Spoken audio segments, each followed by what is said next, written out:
Louis? Not our Louis. Wow. Why would he? Why? Oh, right. I'm wearing green, sort of. Kind of all blue if you look at, I don't know. My hearing and my sight's going. And your taste. Yep. I got you to be the host. Well, I guess that's tasteful. Yes, it is. So here it is for the love of words. And for those people here new for tonight, our regular host, Mr. Bill Levity, who has been with us for 11 years, in our 11th year. Every last Tuesday of the month, we get together for the love of words. Poetry, prose, whatever it is, be it yours or someone else's. Or so either being the need and desire to get your material out or to be on stage and actually speak of a piece and deliver it with a passion. People like Rick Dennis, who comes and does our, he speaks, he does song speaking. He takes Beatles songs, and, for example, and starts speaking them rather than singing them, and it takes on a whole different, have you heard him do that? Oh, it's a hard day's night. You know, but when I get home, well, you know the song. Anyway, you start breaking it down, and you say, oh my God, yeah, it is, you know, it's a piece of, it's wonderful literature. But anyway, that's what it's all about, is for the love of words. And tonight, John Hatfield, we call him John New, he's the guy that... Who? You. John New. Where's Mark? Yeah, exactly. He must Making have heard bread. you were being here. Yeah. Yeah, me and Mark don't get along, really. I'm the antithesis of a baker, See whatever there? that is. There you go, the big words. That's a big word. Antithesis. Is that what it is? I had an antithesis and Uncle Normal. They both died recently. Okay. They were buried, Yes. as they are wont to do with dead people. Though some people get scattered, but you know. You would understand the scattered part. Totally. I think I'm scattered before I'm dead. I'm glad to see you brought your words tonight. Well, I have to admit that I am completely unprepared for my role. So, guess that's improv, John. Yes, that's right. You got to be ready for whatever's put in front of you. We need more echo on our voices, I think. More echo, go. Echo, go. Yeah. Here he goes. Like he's trying to do something. He's working it. Yeah. Well, that's coming through the monitors. That's what I'm talking about. How come you get it and I don't? Cause. Uh-oh. Cause. Because. There, now you feel normal? Yeah. You always need a bit of echo in your voice just to fatten it up. You know? They could confuse you. Hey, let's get on with this game. Okay. Okay? So you're going to start off, then you're going to invite people up and everything else like that? I didn't put the stairs up tonight, so they'll have to come around, unless they can jump. Well, I can haul Bob up because he... Get him to walk. He always complains about the Fred stairs anyway. That's why we took him out tonight. We took him out specifically for Bob. I forgot to mention that. Took him out for Pop? For Bob. Oh, This way he Bob. wouldn't be forced to walk up them. Right, for the sake of Bob. A palindrome. Or Here go the big words. I'm gone. See you later. okay, thanks for stopping by. I don't know why I get saddled with this shit anyways. Well, usually what Bill does is he, you know, egotistically reads all his stuff for about an hour, and then I'll give you guys a turn. Uh-oh. I didn't. No, he's got a headache. If he had a headache, he's got a bad one now.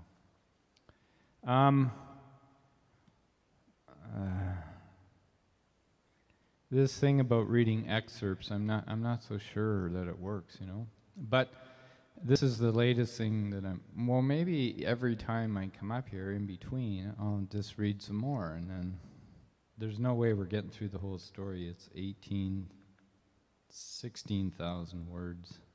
That's a lot of loving of words. I had a friend of mine, we were walking down Bloor Street in Toronto, and I said something about my maybe son, and he said, "Your what?" And I said, "Didn't I ever tell you this story about my maybe son?" And he goes, "That's a really good opening line." And he's a very accomplished writer and published and everything, so I thought, well, if he thinks that, then I guess I better write something about that. So I'll start from the beginning. What do you mean, maybe son? Didn't I tell you the story about my maybe son? I thought I did. Well, where do I start? Well, when did you find out? Did he contact you? How long have you known? Oh, I've known all along, but he recently contacted my son by email. The maybe son found the for sure son through Facebook or the internet somehow. The email said, "Do you have a sister? Was she recently married? Did your father manage a band on the West Coast?" My son answered him in the affirmative to it all. What? Why did he do that? He didn't ask you first about it? No, actually he didn't. I mentioned to him that it might have been more appropriate for him to refer the matter to me, but what was done was done. The guy answered him saying he ought to sit down, that he was his half-brother, Dennis. Geez, that must have been more than a shock. And why would the guy tell him that before he talked to you? Apparently there's a different protocol on the internet, Facebook. People just seem to think they can say whatever they want just because they're asked. As you know, there's no such thing as privacy anymore. The thing was, I had already told my son about the possible existence of this fellow as a cautionary tale when he started dating, but there was much more to the story than either of them knew. So it wasn't a surprise for you then? No, not really. I had found out when I saw the woman mother-to-be in question at a wedding reception I attended. She was out to hear, and I gave her a puzzled look, like, what the hell? And she smiled at me and motioned for me to sit down with her. She said that she had decided that she was going to tell me, but she wasn't going to tell me, but seeing that our meeting here was a bit coincidental, maybe she would. Maybe she would tell you what, I asked. Maybe you would tell me what, I asked, more than a little concerned. When was this? Oh, sometime 76 or 7. Turns out she was one of those women who didn't want to go through the trouble and expense of going to a sperm bank. She came up with this plan that apparently, no pun, I was a party to, but at the time completely unaware of. As her story unfolded, I felt my anger rising to the point that I just wanted to get away from her. Why? What did she do? Well, having made the decision to become pregnant, her next step was to find the sperm donor. She chose me and this other guy as the potential fathers and seduced the both of us at the same time, while we had no knowledge of each other or what she was doing. This was long before any genetic tests, and her thought was, by mixing it up, no one would really know who the father was, and she would never tell. Where did you meet this woman? In Toronto? No. I was in Vancouver, had been there a couple of years. I hung out at this club called Rohan's. We met there, or more correctly, she picked me up there. I was pretty much a slut back then. I have since learned to be a little more discerning. Who was I to argue with some woman who wanted to have sex with me, even if I wasn't all that attracted to her? Besides, it was oral sex she wanted to give me, so it seemed like even more a desirable situation, even though it seemed a bit unusual to me. But hey, that was rock and roll. What do you mean, rock and roll? Well, at the time I was hanging with this guitar player, and I started making a study of the music business because I thought he was really good and he should be more than just a sideman in somebody else's band. I just had no idea how one went about it. He was quite the popular guy around town. He had a lot of women being attracted to him. I became known, I guess, as his sidekick, and some lesser women started talking to me, hence my sluttish behavior. This just didn't happen in the world I inhabited before this. So you got picked up in a bar, pretty much. How's that? Is that 10 minutes? Should I stop now?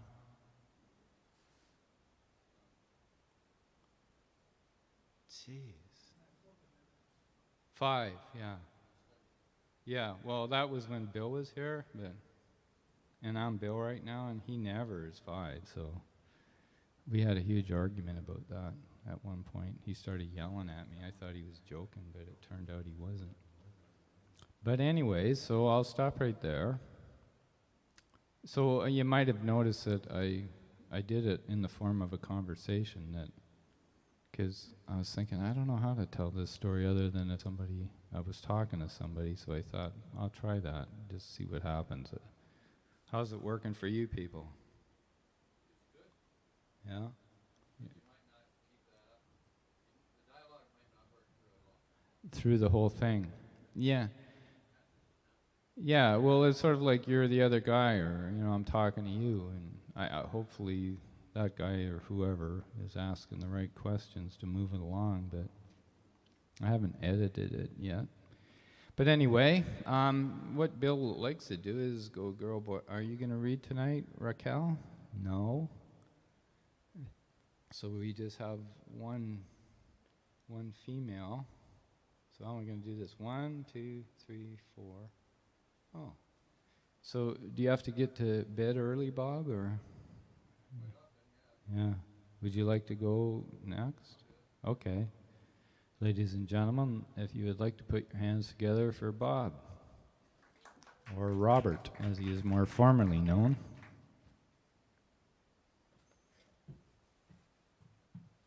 Do you want to sit here? I think you better. Maybe so.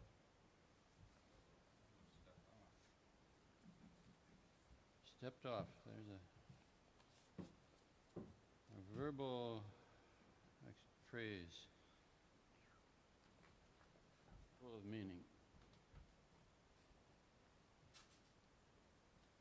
I went over to Folk Guild last time around and told them they should hear some, 6 weeks ago, I guess, and told them they should have some love of words and not just love of music all the time. So I got up on stage. There was hardly anybody. They have open mic for the first part and then a professional for the second part. So I got on there and I did the cursing poem. No, not that. The one that some of you will remember, where the teacher, the professor, is asked by the student who didn't come to the last class, did I miss anything? And it was a humorous poem, went over beautifully there and here both. So why did I mention that? I was trying to get Folk Guild to come along and have more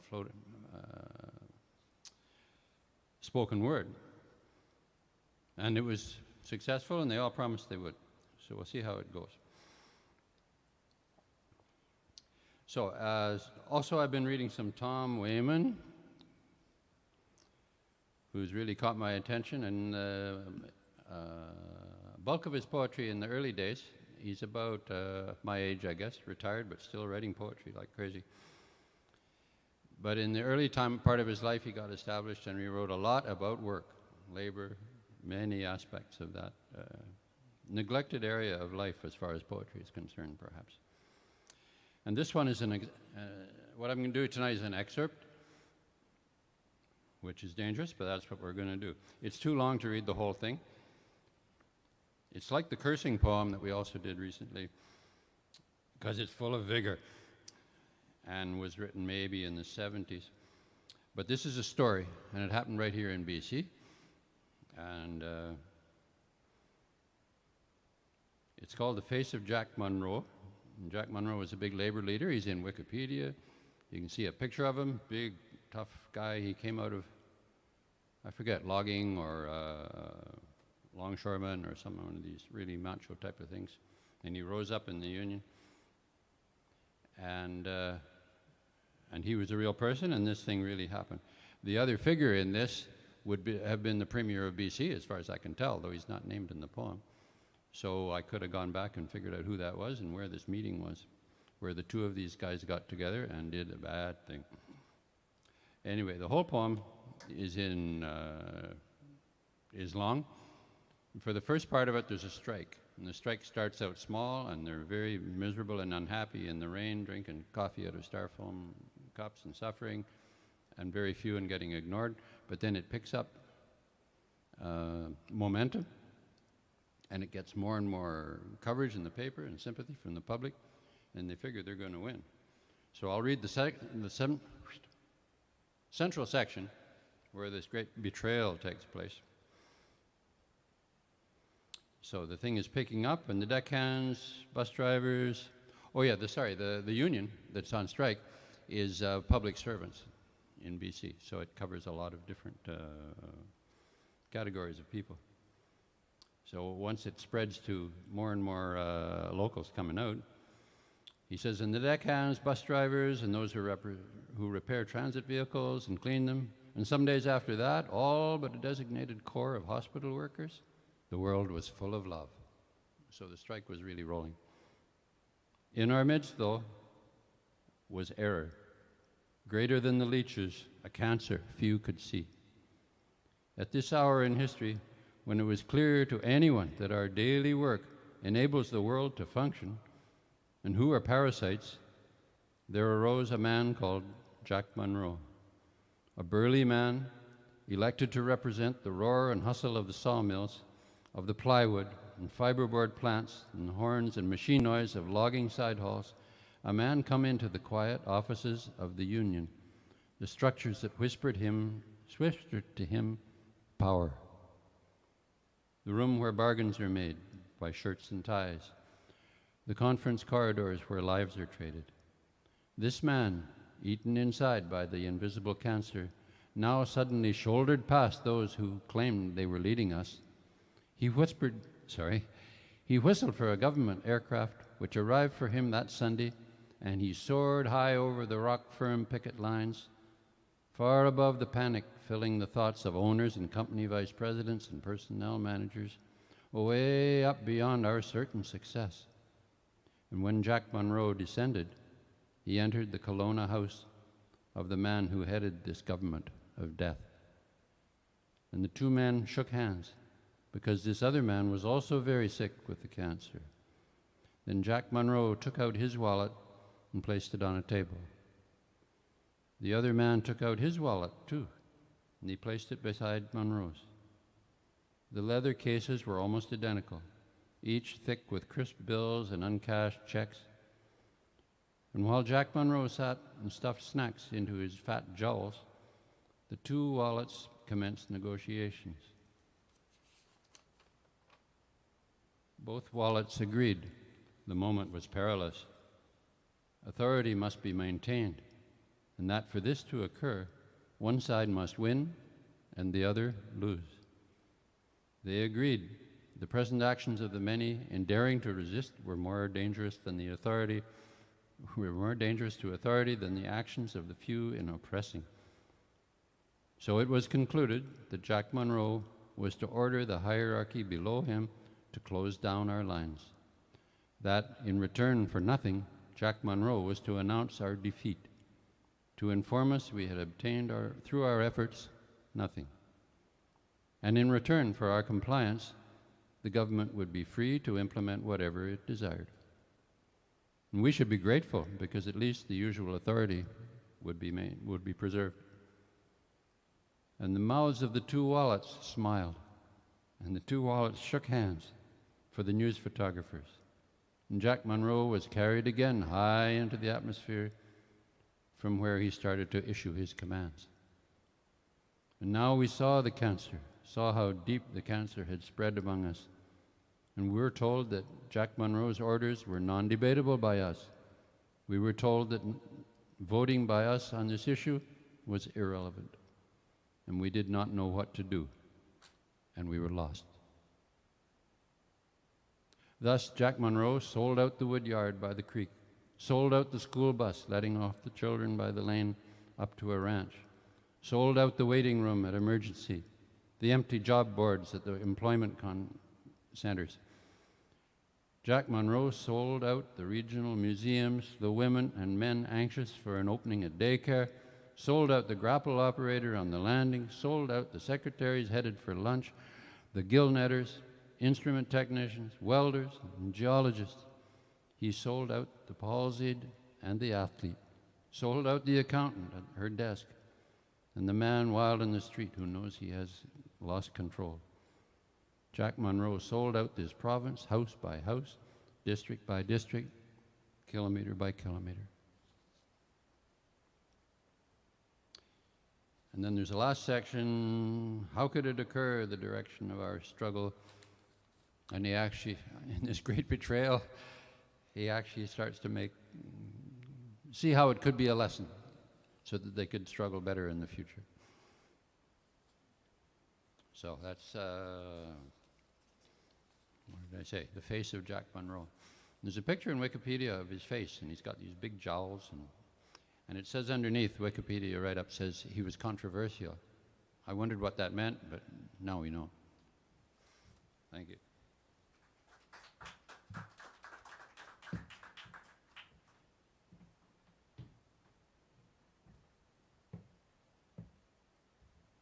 Thank you, Bob. And that's considered poetry? Excuse my ignorance, but I didn't hear any rhymes or anything. Oh. So poetry doesn't really have to rhyme? Rhythm. Yeah, there was a rhythm to it. And it wouldn't have been Dave Barrett? Oh, well, I remember Jack Monroe, but I mean, there was Bill Bennett, which would seem like the guy that would want to undercut him, because Barrett was more NDP. He was NDP and pro-labor, so probably Bennett. When he said they had the cancers, did they mean literally, or they just meant? Yeah, right.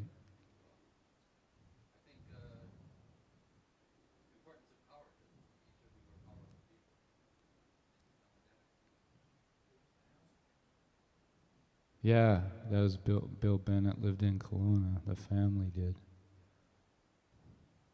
Yeah, terrible times.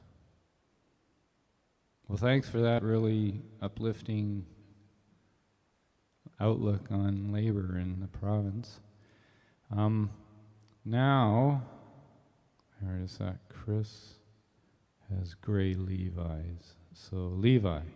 He's new here, so and I don't know if I'd seen you before, Chris, but instead of going, he usually goes male, female, so I'm going to go, no offense, Bob, but old, young. Oh, Levi says, no good. Is that a football thing? You don't have any poetry? Oh, but we like your accent already, so you could get up here and just say a few words, or tell a story, or did you just come here to listen? Oh, well, that kind of screws up my order then. Thanks a lot. I don't know why you showed up. Oh, this is Rachel. Rachel's so sensitive to other people's pain. She can't really feel mine, though. I hurt people, so I don't feel bad. So, maybe we should just keep within the, not that you're the same age as Bob, I don't know. Once you get to a certain point. Okay, Chris, come on down.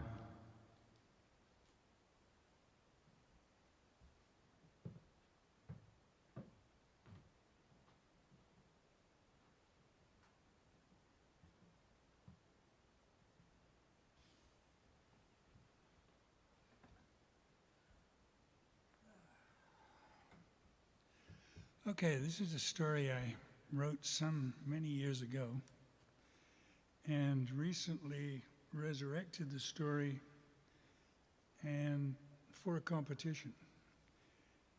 And the competition is to get it down to 1,000 words, which I did with the story, but then thinking Mr. Levity was going to be here, he's very strict on his 5 minutes, I've cut it again and so it may not make total sense to you because I've got it down now to 5 minutes, the parts that I'm going to read. Basically, it's a story about memory against reality. And if our one host is still here, the story was inspired by Lanark County. Anyway, it's called A Backwoods Trip. After 12 years, I traveled to the same place, but the place was not the same. The town had abandoned its historic center and spread like a cancer along the highway, infecting the land with flashing neon and sprawling chain stores. I drove across country to visit Jake, an old friend of mine. The bush still stood its ground, milkweeds spored on the wind, and cattails guarded the swamps. Yet I was pleased to see homes, farms, and cattle nestled in the familiar landscape. Jake's village was a blink on the highway. The shuttered store stared blankly at the road, and the post office had closed years before. I easily found Jake's renovated schoolhouse. Wrinkles etched his face. Time had plucked hairs from his head and grayed his whiskers, but his laugh tickled my memory as though I'd found a favorite sweater.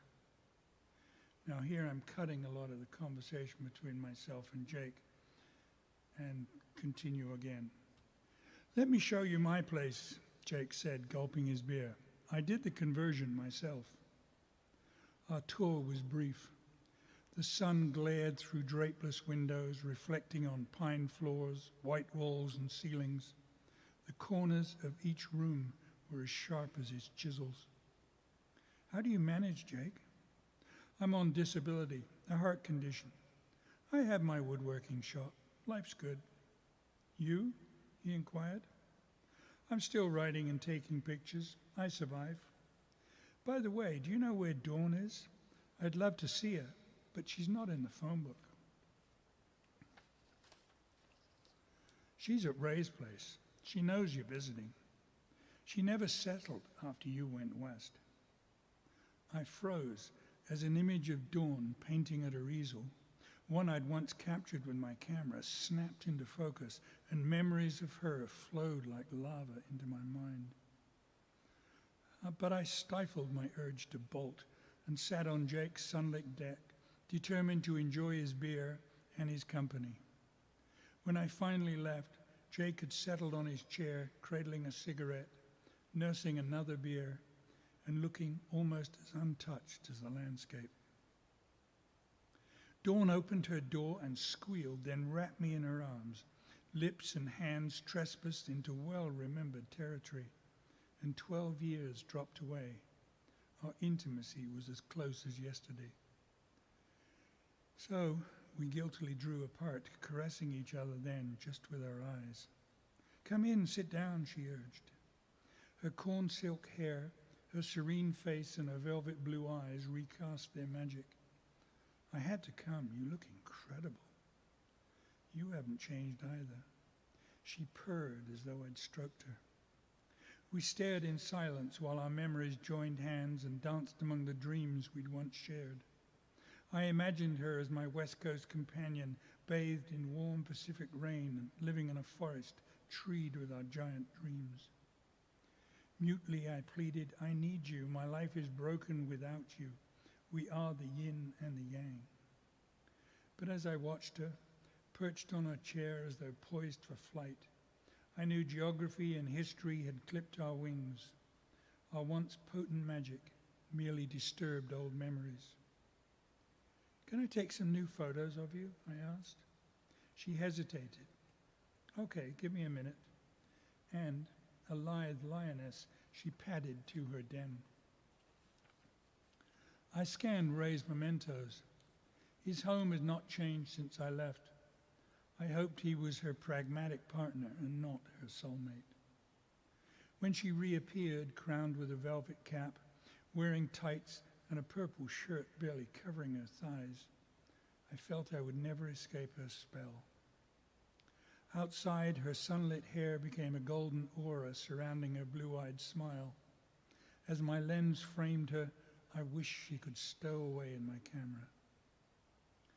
After the photo session, we loitered in the fall sun until the wind's bite made us shiver, reminding us snow was soon due. A blue jay squawked, a lonely cry echoing in the clearing. In the living room, she pulled out photos and we shared our histories. We avoided talking about us, fearful of disturbing the present. Then a crashing door, heavy steps, and barbs of suspicion announced Ray. He glared as mistrustfully as Scrooge before recognizing me and contorting his face into a tight smile. "Hi, Paul. In the area long?" "No, just a flying visit," I replied. His face relaxed, although his eyes didn't. "Well, can't join you. I've job to do. Good seeing you." His boots stamped around the house, crushing our connection. I said, "I think it's time for me to leave." Dawn's eyes flashed wide as she stood up. She murmured, "I'll walk you to your car." Outside, wind tousled my hair, confusing my thoughts. I hugged her and kissed her, and when we finally untwined, her lips were tight and she'd folded her arms. I'd felt her need to leave with me, although she simply wished me well. Before I closed my door, a chipmunk scolded me. Dawn watched me drive away. I did not wave. She grew tiny in my rearview mirror before disappearing into the landscape. Thank you.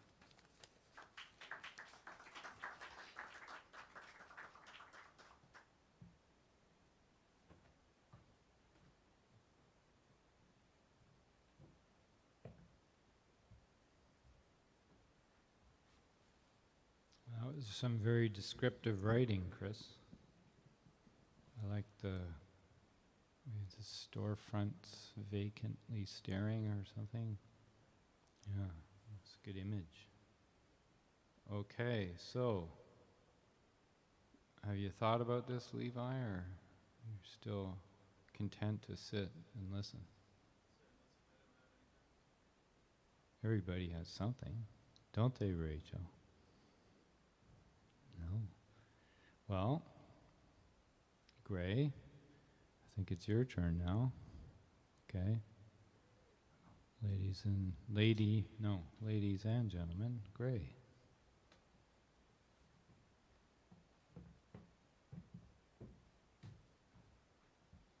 So I haven't touched a pen in months. So I'm reading this excerpt from a podcast called Welcome to Nightville. And this is actually the slogan for Valentine's Day. Love is a shambling thing, gray-faced and gasping. It moves in from the west, the setting sun behind it. Those who see it avert their eyes. Love stumbles and shudders. Love grasps but is not grasped. It sees a man, and the man does not look away. Love reaches out a gray hand. The man touches the hand just lightly, just on the palm, and the man feels heat inside of him. His heart is on fire. This is not a metaphor. His heart is on fire, and so soon is his skin, his hair, his teeth become more and more visible as his face shrinks away and melts. Love watches dispassionately. Love does not love what it does. Love only does it. Love does not have eyes, and neither now does the man. Love is a shambling thing. It climbs through a window into an infant's bedroom. When one of the mothers comes in to check on her baby son, there is love too in the crib, curled up inside him. Love murmurs and the baby splits restlessly. The baby does not burn. The baby will eventually burn, but by then he will not be a baby. The woman looks down at the ghastly form of love curled up beside her son, and she thinks, "What have I done?" She cries, but not because she is happy or sad, but because this is what her body said. But because that is what her body needs to do next. Love rises from the crib and passes her without a glance. Love is a shambling thing. It shambles out of her home. Love, with skin that peels and pops and joints that moan and snap, climbs to the top of a tall building and surveys its surroundings. So many people, it opens its mouth. Its teeth are the only part of its body that looks new and healthy. It has so many teeth. It yelps and howls an inarticulate sermon of loss and loss, and everyone hears it. They hear it as a shudder in the stomach and hitch in the step. Love does not eat or drink. Love separates its many teeth and consumes. Love is a champering thing, gray-faced and gasping. It moves out to the east, the night drawing close behind it. Those who see it avert their eyes.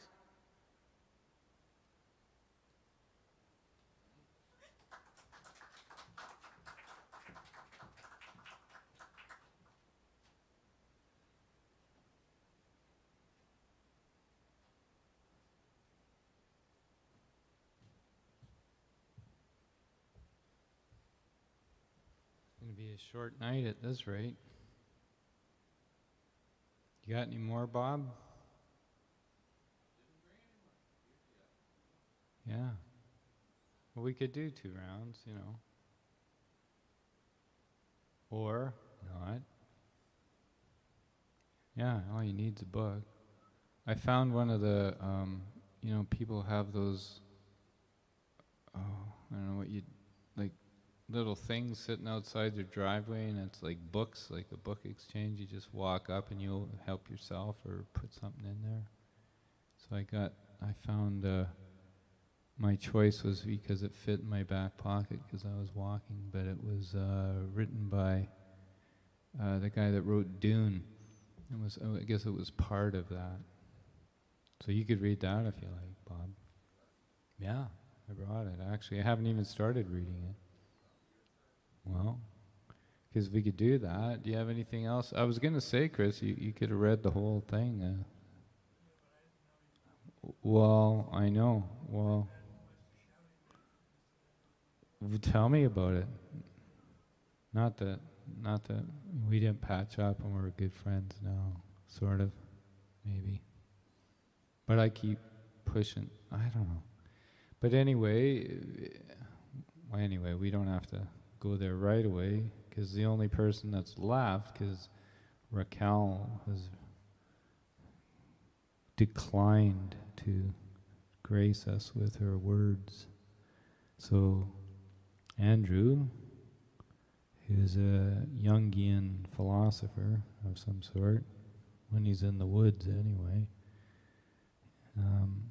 You have something you would like to read, Andrew? He does. Come on, Andrew.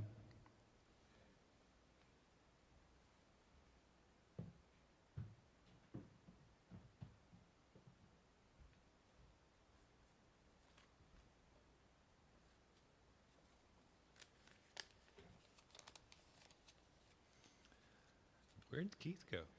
Wasn't he just...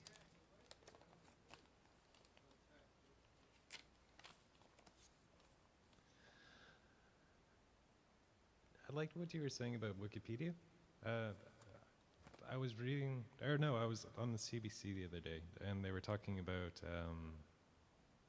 mind control experiments that they were doing in Montreal that involved like LSD and isolation, and I think there's electric shock, and it was all about getting people completely broken down so they could rebuild them of a certain image.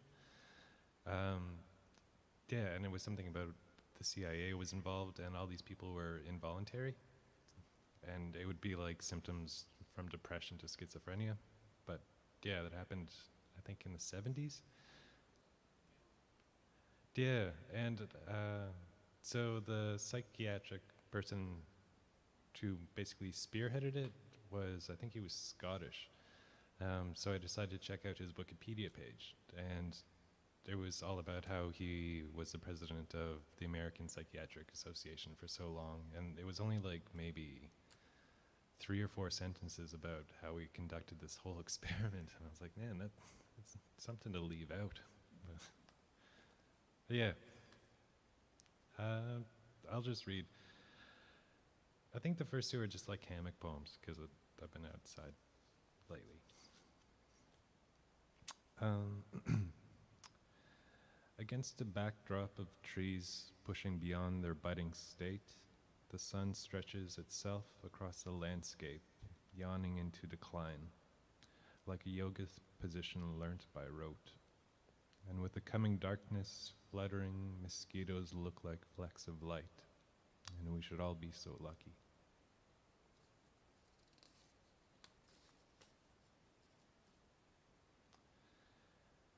To say it was a platonic cave would ignore the seasons.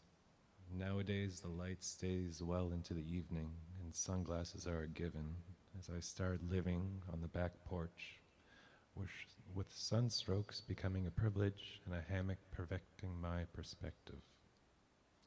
Still, as I look out in all this growth, I can see my reclining hairline in the lens of my companion, and wonder which of my strengths are perennial.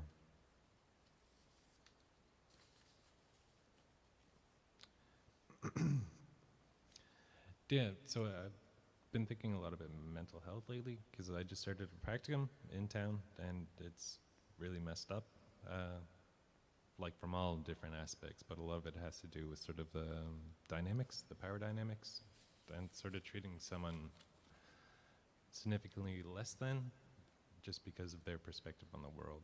So, yeah, that's kind of, yeah, and the medical model is really messed up too. But yeah, that's kind of what the next two are about, I guess. It's kind of themed today, but so it's a it's a Dixie cup that the psychiatrist prescribed, which a nurse holds out in her hand between a partition of plexiglass, not even condescending to sugarcoat, still asking you to swallow your way to recovery.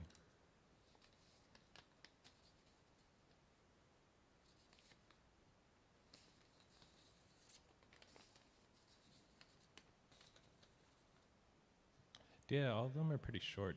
I think it's from being outside.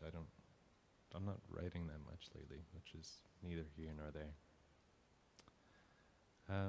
But yeah, this is Jonah. You could shirk from the belly, but you'll never evade the beast. So skirt along the epidermis or touch upon nerves. All the same, feel your bones crack as the thing contracts its muscles to breathe.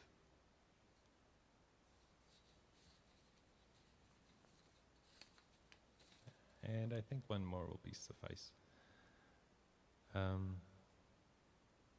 Yeah, I read it at Cafe La Vie 2 weeks ago, I guess. And I'll read it again, just, I don't know why. But there's a quote in Deuteronomy. And I'm not really that, I haven't read the Bible too much, and I haven't come across it, but it was in a song by Kendrick Lamar, so it caught my attention numerous times. And I kind of like it. It's, the Lord shall smite thee with madness, blindness, and astonishment of heart. And astonishment of heart sort of caught my eye. So yeah. The truck works its way through its last quarter tank of gas, while the talk radio comes through the stereo from somewhere on the mainland. All waves of madness, natural blindness, and habitual astonishments of the heart. Strange sunsets on familiar roads, the evening becoming increasingly avant-garde. Two vertebrae off of alignment, too articulate to be confined to ordinary harmony. To keep a hand on the wheel is sometimes all that could be asked, when all else is vertigo and uncanny intricacies of the way back home. Diverting your attention from necessary endeavors, tightening screws on the machine while the ghost is left to wander, and leaning, for no reason, into each coming curve. Yeah, that's it.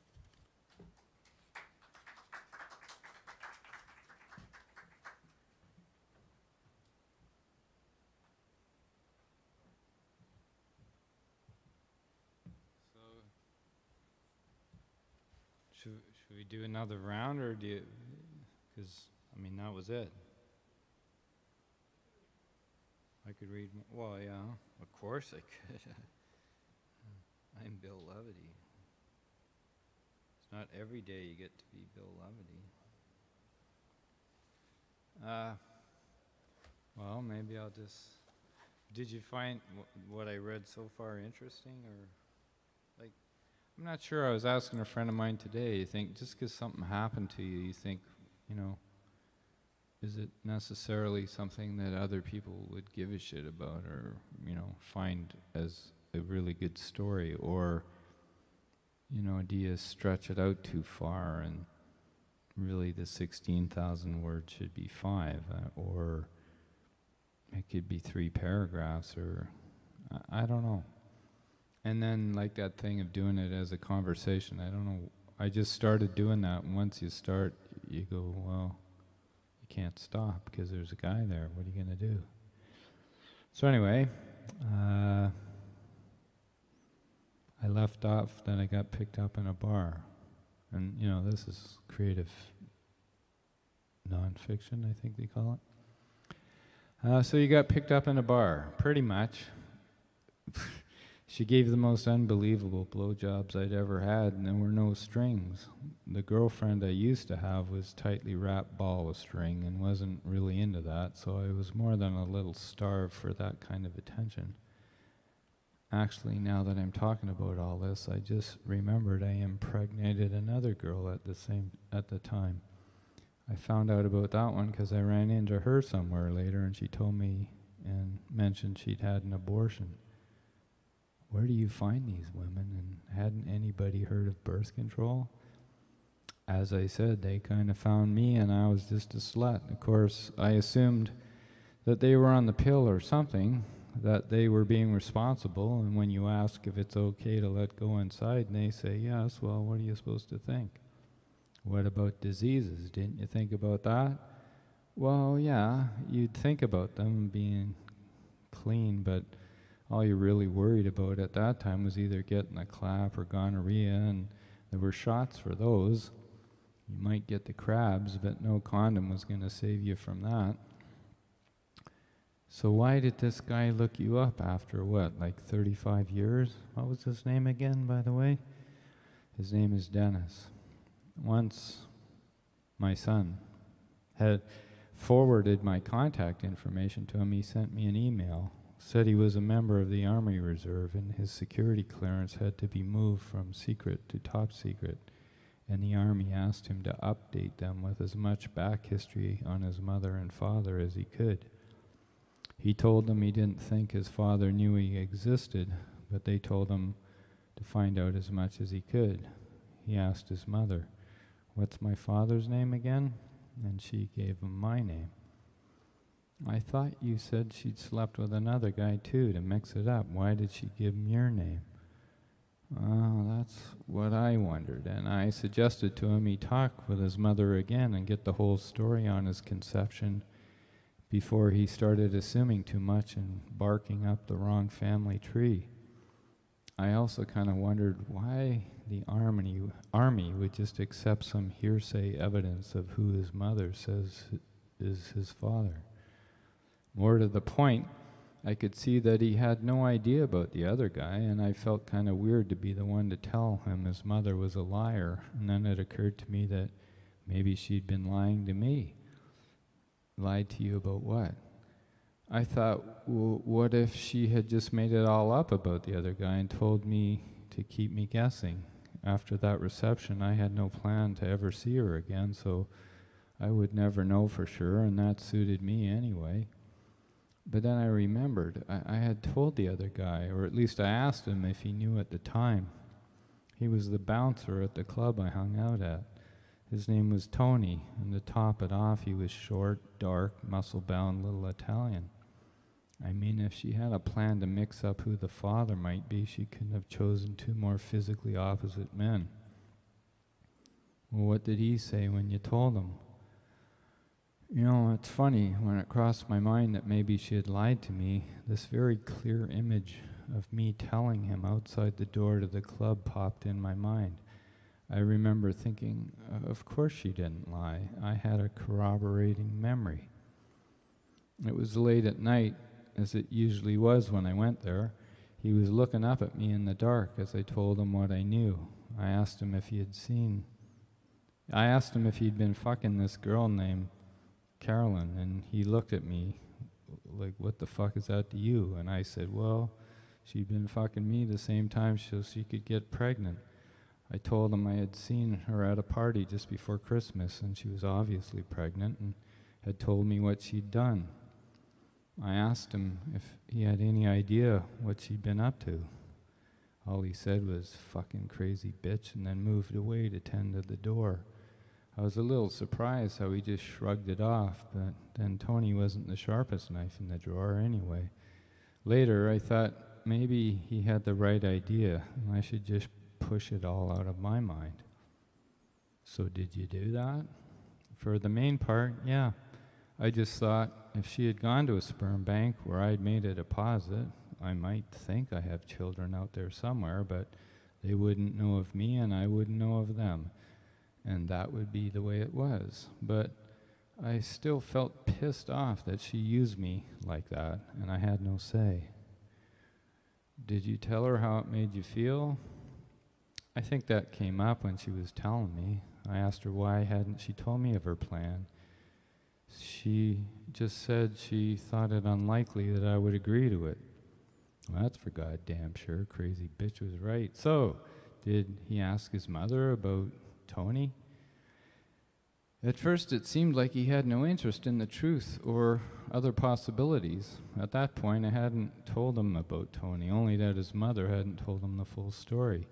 He came back to me with something that his mother said finally. All he got out of her was that she told me she wasn't sure if it was me, so I wouldn't feel obligated.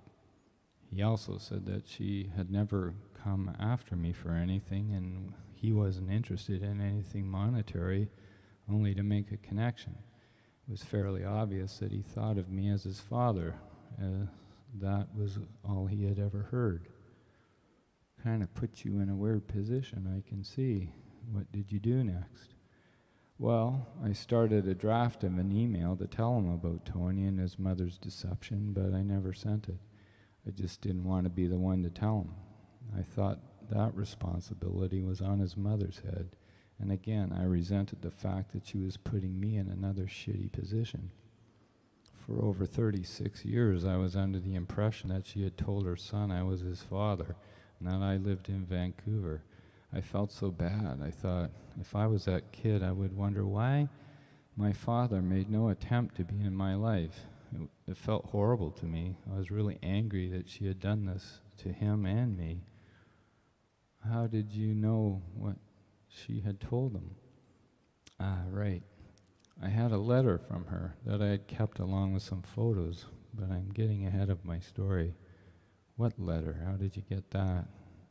Geez, okay. I think it was in '79 sometime, and I was managing a band. We had a date in Calgary. Well, actually, he played Edmonton and Calgary the same night, if that was possible.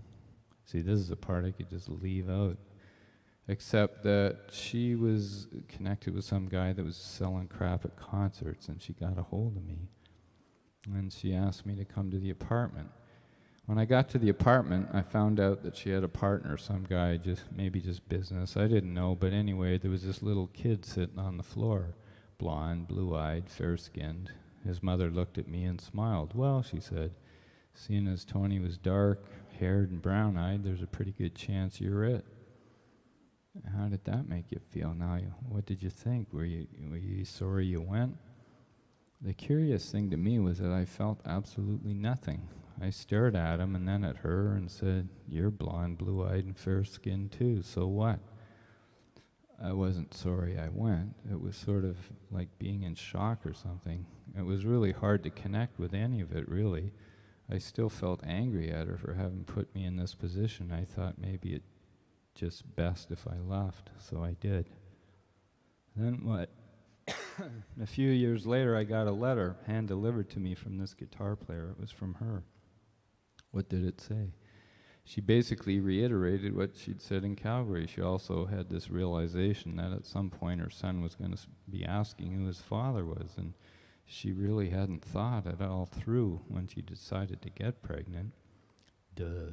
And if I didn't mind, she was going to tell him I was the father and I lived in Vancouver. Oh, she also said if I wanted to become involved in his life, I could do that too. So I guess you jumped at that chance. Haha, yeah, right, couldn't wait.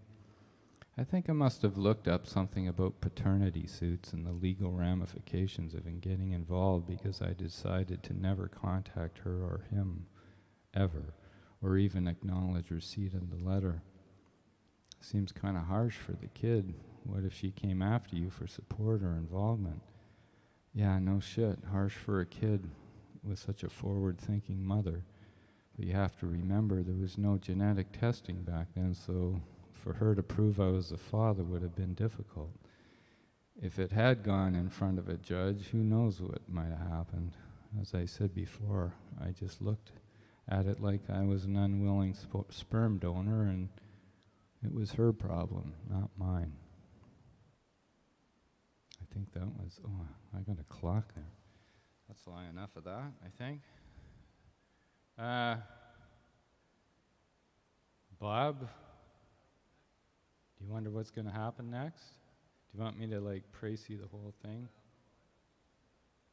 Well, you know, this is the thing, and the reason I'm reading it, as I read it, like my mind's going, oh, that's not good, oh, take that out, or you know, and that's what I find coming here is useful in that, you know, you get to say, I mean, Chris, yours was very descriptive. I would like to hear the whole thing, really, you know, but this goes on forever,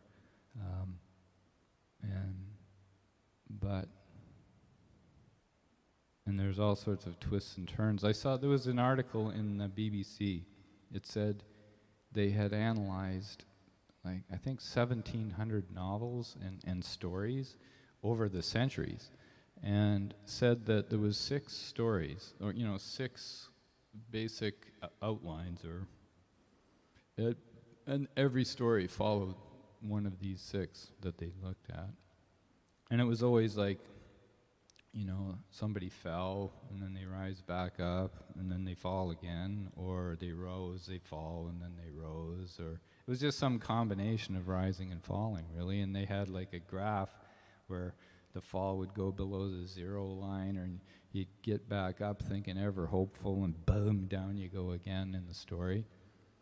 And I thought, well, that's interesting, and I look at this story, and I think, I don't think, you know, it doesn't have any of that. Maybe it does, I don't know, I haven't really. But I thought that's an interesting, it's sort of like writing songs. I write songs a lot more than I write prose. And of course, you know, you have a structure, and you have so much time to do something, and the Nashville way of writing is, you try to make an image in 5 words, you know, in a line, and so whatever you're saying, it has to be real bonk, you know. Though I remember I read about Eminem, and he says that he was aware of the Nashville method, but he just figured that he was talking so fast he didn't have to cut down on the words, because he could get everything in, you know, by going ba-da ba-da da da da da da da da da da. I didn't really get what he was doing until I saw that his movie. What was it called? 8 Mile. And then you see it was like a battle of you know, love of words here. Well, we'd get up here and battle each other with words, you know. And I thought, oh, now I get it. So, do you want to read something, Bob? But there's no shortage of books here, or you could just tell a story, or. Okay. Okay, do you want that Dune book?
me down.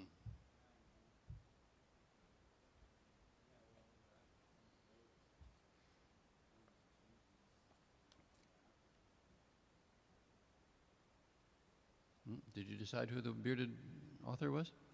No.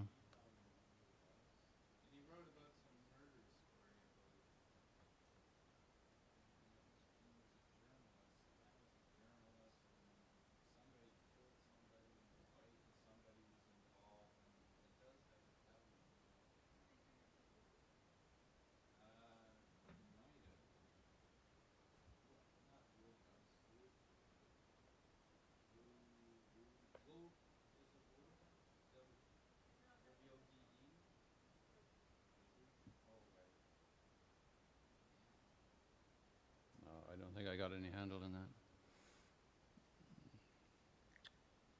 You could look it up somewhere. Wikipedia, white bearded Canadian murder writer. I bet it won't work. That'll narrow it down. Okay, this is by Frank Herbert, who wrote Dune. Dune was if you remember, a planet of sand or something, very dry place. And yeah, I think that, now what was her name? She wasn't bearded. Ursula Le Guin wrote better novels. And she would make a planet. In fact, there was one that was very dry. And so people had a tough time living, and they became, it was sort of really the edge. Well, like Eskimos here, where it really changed the society if you really depend on each other all the time. So this whole planet civilization got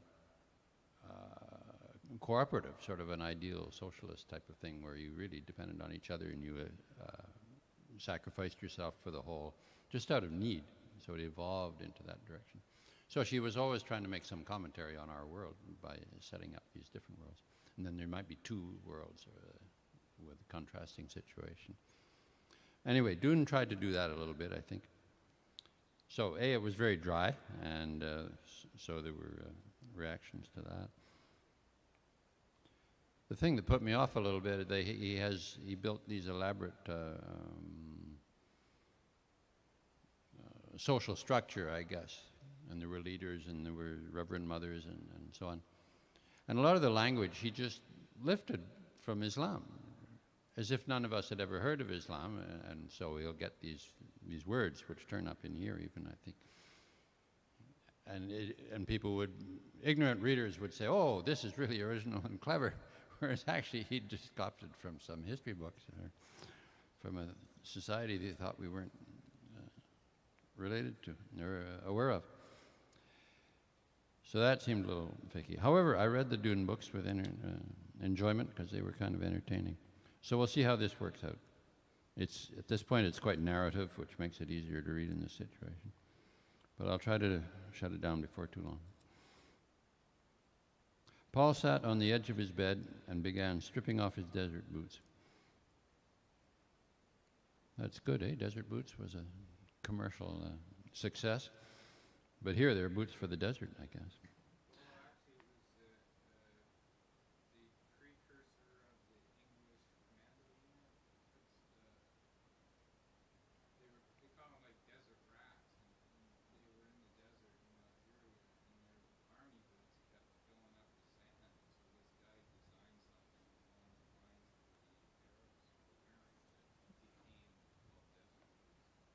In America. Oh, but desert boots when I was a teenager were the cool thing to wear. Yeah. I see. Well, here in Dune, Paul sat down on the edge of his bed and began stripping off the desert boots. They smelled rancid from the lubricant which eased the action of the heel-powered pumps that drove his still suit. It was late. He had prolonged his nighttime walk and caused worry for those who loved him. Admittedly, the walks were dangerous, but it was a kind of danger he could recognize and meet immediately. Something compelling and attractive surrounded walking anonymously in the nights of Arakeen. He tossed the boots into the corner beneath the room's lone glow globe, attacked the seal strips of his still suit.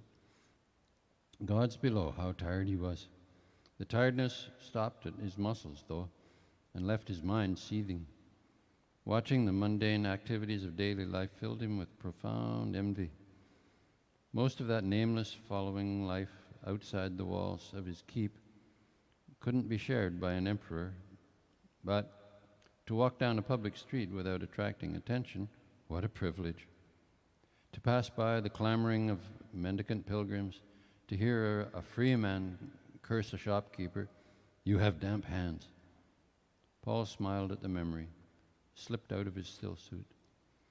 He stood naked and oddly attuned to his world. Dune was a world of paradox now, a world under siege, yet the center of power. To come under siege, he decided, was the inevitable fate of power. He stared down at the green carpeting, feeling the rough textures of the carpeting against his soles. The streets had been ankle deep in sand, blown over the shield wall on the stratus wind.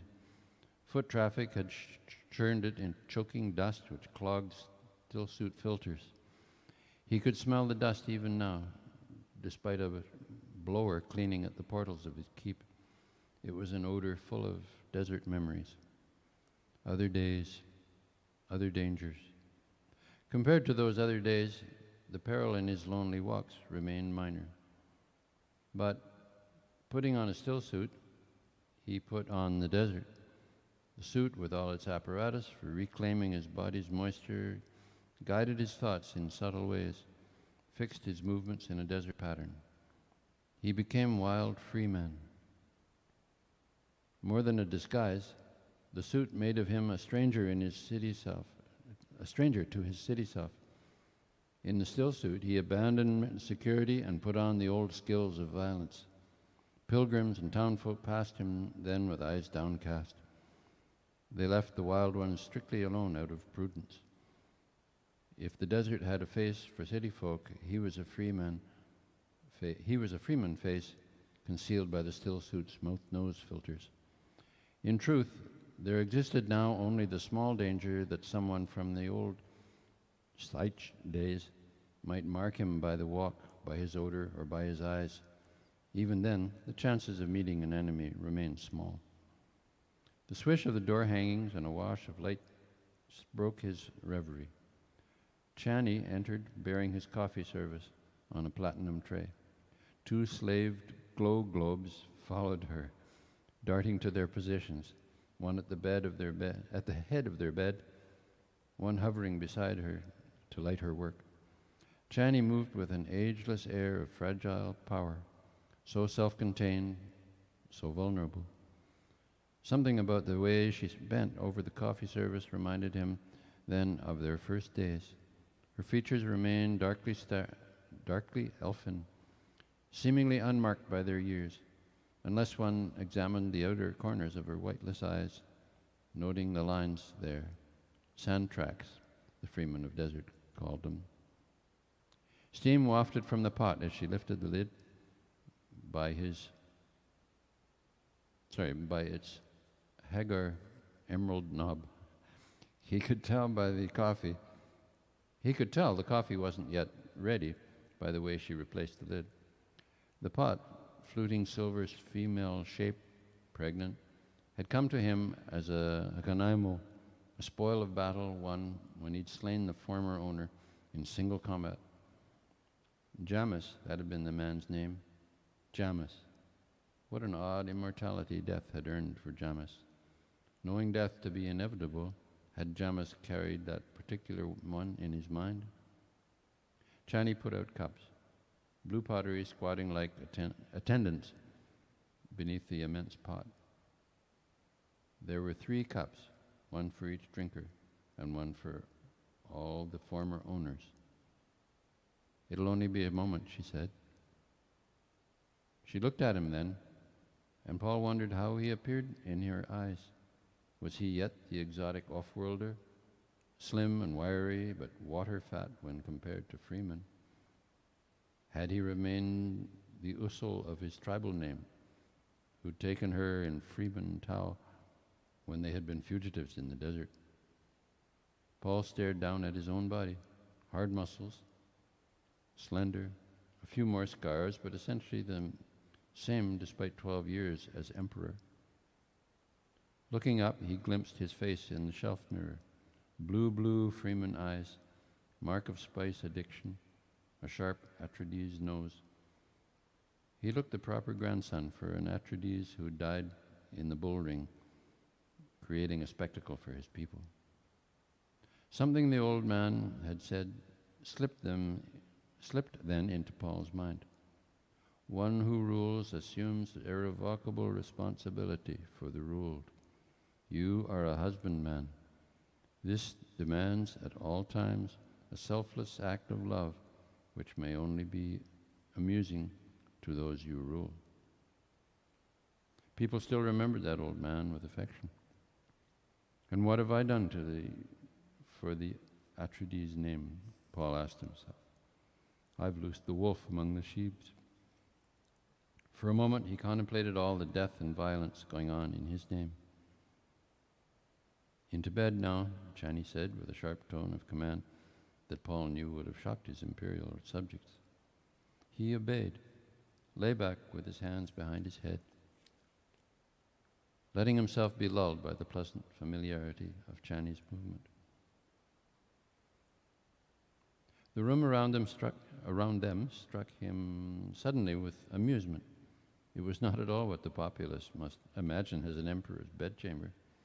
The yellow light of restless globes moved the shadows in an array of colored glass jars on a shelf behind Chani. Paul named their contents silently. The dry ingredients of the desert pharmacopoeia, unguents, incense, mementos, a pinch of sand from Saich Tabr, a lock of hair from their firstborn, long dead, 12 years dead, an innocent bystander killed in the battle that made Paul emperor. The rich odor of spiced coffee filled the room. Paul inhaled, his glance falling on a yellow bowl beside the tray where Chanty was preparing the coffee. The bowl held ground nuts. The inevitable poison snooper, mounted beneath the table, waved his insect arms over the food. The snooper angered him. They'd never needed snoopers in the desert days. Coffee's ready, Chan, he said. Are you hungry?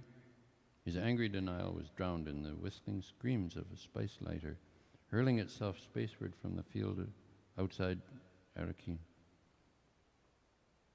Chani saw his anger, though, poured the coffee, put a cup near his hand. She sat down on the foot of the bed, exposed his legs, began rubbing them where the muscles were knotted from walking in the still suit. Softly, with a casual air which did not deceive him, she said, let us discuss Irulin's desire for a child. Well, is that enough?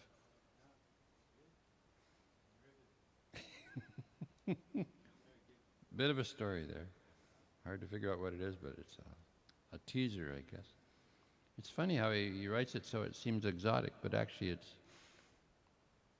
the same old stuff in a way, the relationships between them.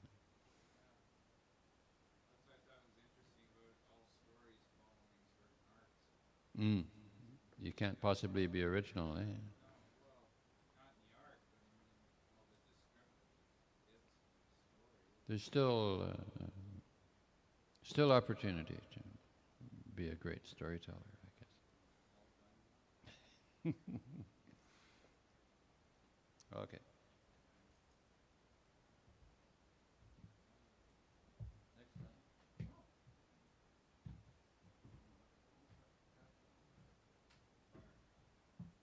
The spice melange.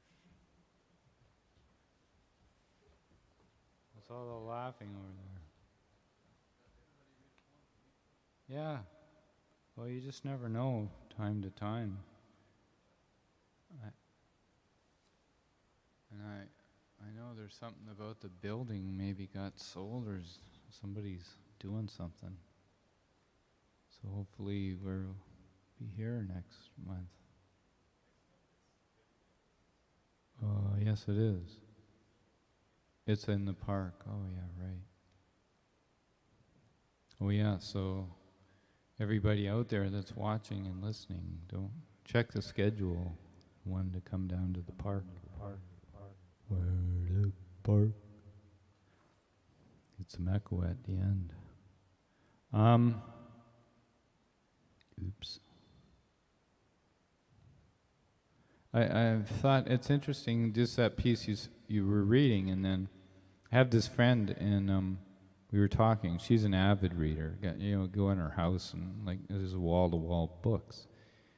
And we were talking, and she was saying about how I had, in my mind, I see images all the time. So the whole time you were talking, like I see the woman with the tea, and I see the service, and I see everything that he's saying, and the still suit, and even though I don't even know what that is, but somehow I see something, But she was saying that she doesn't see images, and I said, really? Like I just can't, part of like Chris's descriptive writing, where you're out to describe a scene in such a way that it creates an image, you would think, But then I wondered, maybe some people don't, they just hear words, or they hear the words. Because at one point when you were talking, and there wasn't really a description per se, they were still in the setting, but then I noticed I'm listening to the words. I don't have a picture, And then you said something else that, okay, the image is back, the cups around the tea service, and I think, okay, we're back.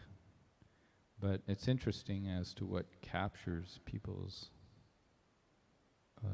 imaginations, whether it would be a picture, a word. I can't imagine hearing a story and just like, well, maybe feeling, like everything's about feelings, so you're describing feelings. I don't know, it's just an interesting, when she's, yeah, because I wondered, and then I was talking to her about IFS and saying about how these images just come up, and she's saying, that wouldn't happen. She goes, that's so foreign to me that happens in your mind. And I'm thinking, what do you mean? I thought everybody would see. What's the point of writing a descriptive thing if not to create an image in somebody's mind, Like when you said about the fat wallets on the table, I immediately see wallets go on the table, It's not like a concept or even though it's a great way to, but it's a metaphor. So you think the wallets represent the power, the money, the bargaining, the negotiation, all that kind of thing. But at the same time, I see a wallet, like because he described it as such, and at first I thought he was, you're kind of putting down,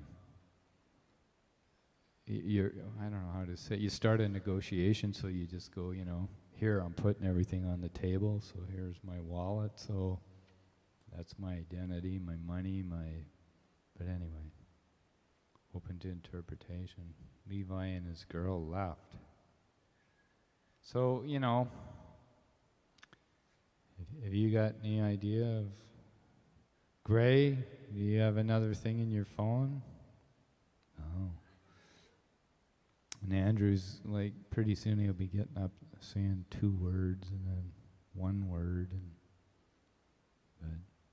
or I could say 2 words, the end. Yeah. Yeah, it happens really quickly.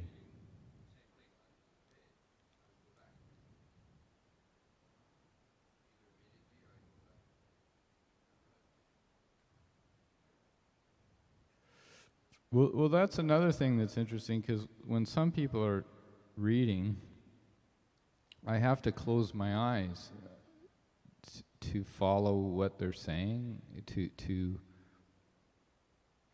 maybe that's because there's no image or something, and I just, if my eyes are open, my mind, it doesn't follow the, I don't know how to describe it. Like it gets disjointed, sort of, and if I'm not careful, I lose the thread. I don't know what they're talking about anymore. But if I close my eyes, it strings together better. Yeah, it's good. There you have it. Yeah. Or they could be asleep. But I wonder about that, where aspects of your perception from either, your ears, your eyes, you feel things, you taste things, you smell things, but I mean, ultimately your eyes and your ears,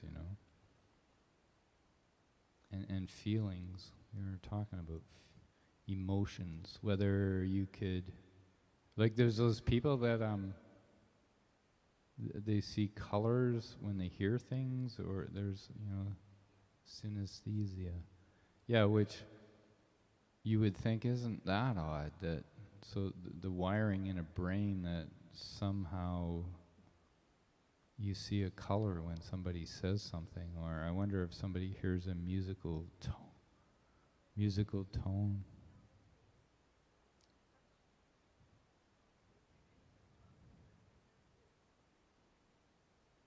So somebody could say something and you would feel it, as opposed to a sensation, some sort of sensation. Yeah.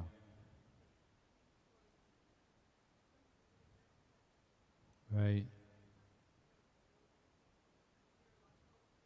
Right. I was reading an article today about oh shit. Like somebody holding an opinion. It's not altruism, it's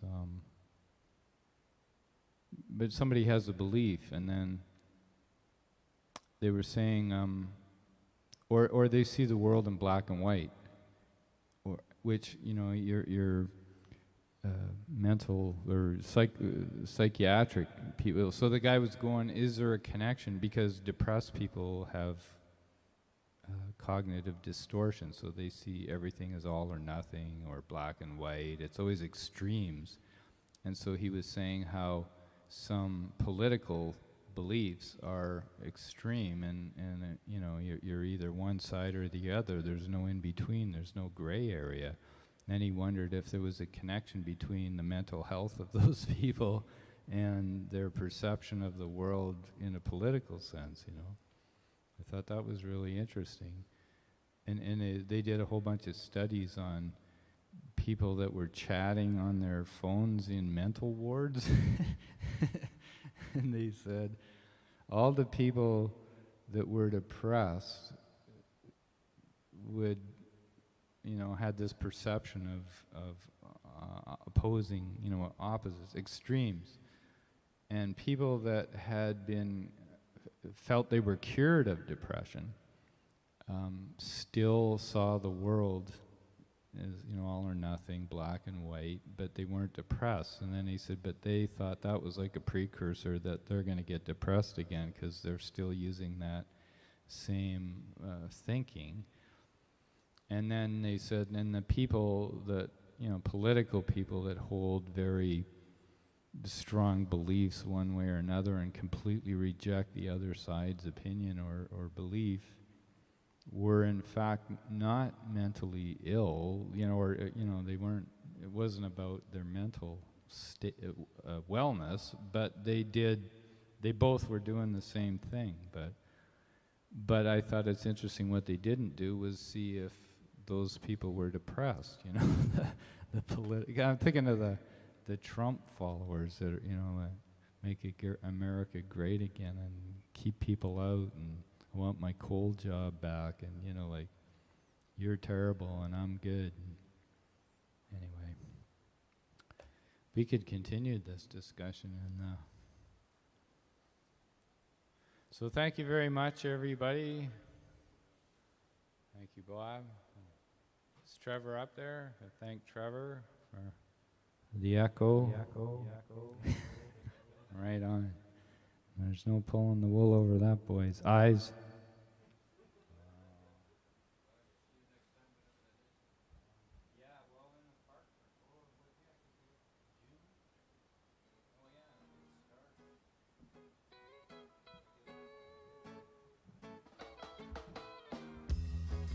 I've got an education, a piece of paper. My name is on a door, but sooner or later they'll find out who I really am and see right through this empty man. I'm an imposter, real fake, a plastic helicopter, big, big mistake. I'm an imposter, big, big mistake.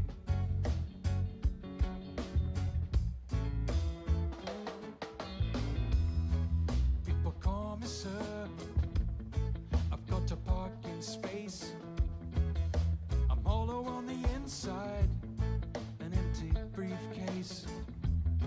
I wear a 3-piece suit, they wanna vote for me. My face is on a billboard, maybe now they'll see. I'm an imposter, real fake, a plastic helicopter, big, big mistake. I'm an imposter, big, big mistake. I'm an imposter.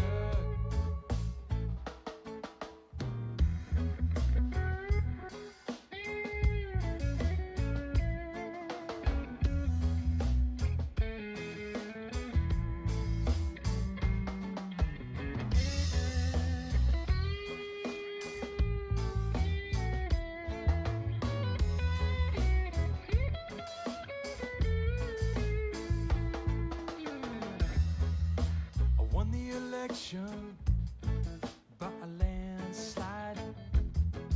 Now they're counting on me, but I just wanna hide.